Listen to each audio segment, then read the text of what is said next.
Yeah, I mean, we'll get into it, but I'm just interested in like how you got into kind of music commentary on social media. Like, where did it all begin? Um, oh, I mean, I've been doing it's mostly on TikTok. Um, and I've been doing that now for like, God, quite a long time. I lose track of time with it, to be honest with you. And it's been fun. It's been interesting. I go all over the place musically. Like I'll be talking a lot about. Sometimes I'll end up talking about loads about stuff from the 50s, and sometimes it'll get really the 60s, 70s, 80s, all the way up to now.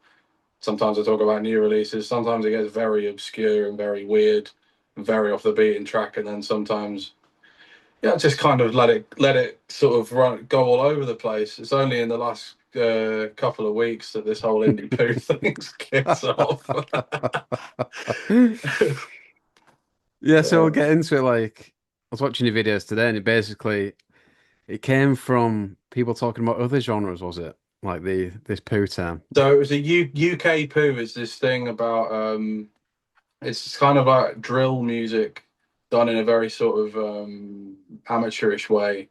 I almost could, like sort of outsider music, like Daniel Johnston or something like really, just like where it's obviously somebody who's like not, you know, something's going on, but the music's really strange and it's kind of fascinating and brilliant. Um, that's how I view it, at least. I think obviously it's just kind of viral, and then I was like, well, there's so many like modern indie bands where it's obviously just some kids that have got a camera and filmed a bunch of videos and put them on TikTok and put them on Instagram and got lyrics that are quite sort of jokey or cringeworthy in some way. Because it's all about virality now, isn't it? It's not really about the quality of something. It's about if it looks good on a 15-second clip.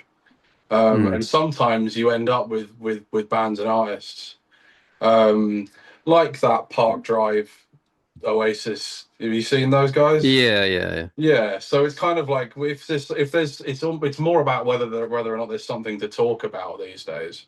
And so I thought, well, what's more? There's Indie Poo, and I don't see it as being the lot of the other commentary that's kind of I just thought I was a joke that I made up, and then about 3 days later, I'm seeing all of these other commentary channels going, "What's this new genre?" And it's like, what? And then there's like thousands of videos on TikTok, thousands. It's all happened in the space of a week, and they're talking about it like it's a serious thing or that it's something derogatory or horrible. I just think it's just supposed to be a bit of a laugh, really. And I think some of the bands I've mentioned and interacted with, I can get into it a bit more, but like some of them have been really really sweet about it and like kind of get the joke and get the gist of it. Um, I'll just wait and see what happens with it. It's just a bit of fun, like. No, yeah, yeah. I mean, I found it quite refreshing to be honest when I saw it. Like, I appreciate it's a bit of a laugh, but it also kind of needs commenting on, I think. I don't Yeah. know. I was like, I'm glad someone's just actually pointing it out a bit. Yes. Or trying to Yes. make sense of it. I don't know. Well, I mean, going back to that whole the kind of noughties era, things people used to be way more. I used to go and like look at copies of the NME and like be sat on the floor of the newsagents, like, God, I can't believe they're saying this about these, but it's like horrible. Or you'd have Buzzcocks every week, another singer from another band would just get their career upended. Yeah, yeah. So that whole aspect of it, and then a lot of the younger kids, I don't know, they take it very personally. They take Oh, it very, really? very personally. I did one today about this new band Cherry Holt, who are really good. Like they're very talented kids. But I was just kind of like I just kind of dissected a couple of things. Well, he's wearing his guitar like the guy from Wonder Horse, that's Pooh. That are just like being like, oh, they're from Stamford, Lincolnshire, bastion of indie rock. That's Pooh. Like, like just saying whatever for a laugh of it. But they're in the video, and then I'm like, well, actually, they are really good. I'm just having a laugh. There's still a handful of people in the comments. You can't say that. You can't be mean. It's like, I don't know. I don't know. For me, I feed off of that. It's quite funny. No, fair play, mate. Yeah. Yeah. Do you think?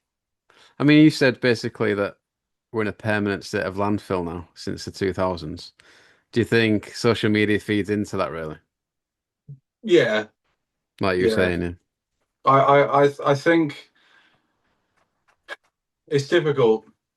I've tried very, very hard to kind of push as much. There's loads of good new music out there. There's loads. There's always. I'm not. It's kind of quite easy to get pessimistic, and sometimes maybe I am a bit too pessimistic about it. But when I say that, I mean that like very, very little has changed at the top level in the last 15, 20 years. You know, even at the kind of peak of the actual landfill era, it still felt like those things were kind of still progressing a little bit. And then I don't know, somewhere in the early 2010s, because I'm 29, and when I was like 16, 17, there were a bunch of bands that were coming through, like that were all very different. Like you sort of, they had like Drenge, The Witches, Fat White Family, and it was kind of those sorts of different bands that you'd see would be written about in the papers. Amazing Snakeheads as well, those kind of bands. And then like 2 years later, it was back to it was like Catfish and the Bottlemen became the biggest band in the indie world, and you still have bands like kind of Peace or Swim Deep or whoever. It was just kind of like it just felt like we were just kind of sliding backwards again. That's how I perceived it at the time, and I don't know. It just feels like we've still 10 years ago. Wolf Alice were one of the biggest new bands in the country, and then in 2026, they're still one of the biggest new bands in the country. Does that make sense? Yeah, it's like Marcus Rashford still being seen as a young player or something. Yeah. Right, exactly. Yeah, there was that whole joke about yeah, he's like the homegrown talent, Jesse Lingard. Yeah. No, I know what you mean, yeah. Like, I don't know, there's been a lot of talk about this naughty scene recently, like seems to be being crystallized as like or labeled as the last UK kind of guitar band scene. Would you, as a younger person, would you agree with that? Do you feel like there's not really been a scene to latch onto since then, or not really? uh, I don't know. I mean, it's become quite localized as well now. There is a big north-south divide. You know, see like a band like up in Manchester, like Blossoms are really big. They'll play like Withenshaw Park a couple of years ago and big arena gigs and headline festivals. I don't really know what kind of venue they'd play down here. Probably not that big. Maybe Brixton Academy.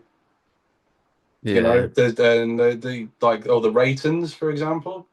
You know, So yeah, plus playing the Co-op Arena up here, yeah. yeah, they're playing Ali Pali down here. To be fair, but Okay. like, but there's no like, I don't see kids down the windmill wearing Ratons t-shirts. Get what I'm saying? No, yeah, fair.